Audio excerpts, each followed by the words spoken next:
In this lecture, we'll explore the use of classes. So basically, classes are a fundamental concept that allows you to define blueprints for creating objects with specific properties. Classes provide a way to create reusable, organized, and structured code. Let's see how we can utilize classes in TypeScript.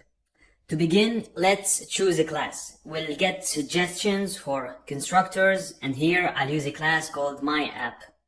I'll also declare a variable name and set it to Marcus. Then I'll code a function named getName and use console.log this name within it. This keyword is used when you want to reference a value from the class.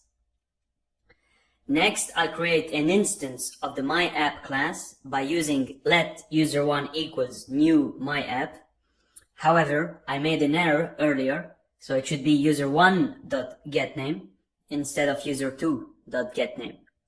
After correcting that, I'll open the terminal and execute node index.js, which should display Marcus as the result.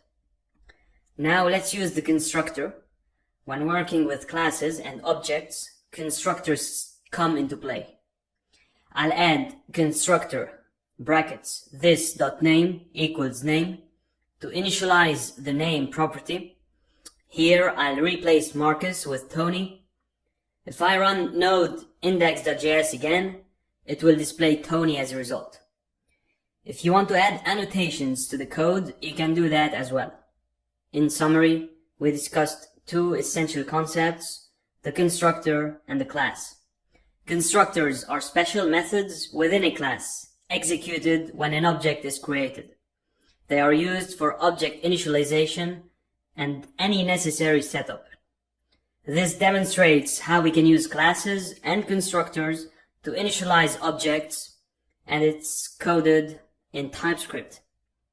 Okay, so if you were to write this in JavaScript, the syntax would differ slightly, as JavaScript operates differently from TypeScript basically.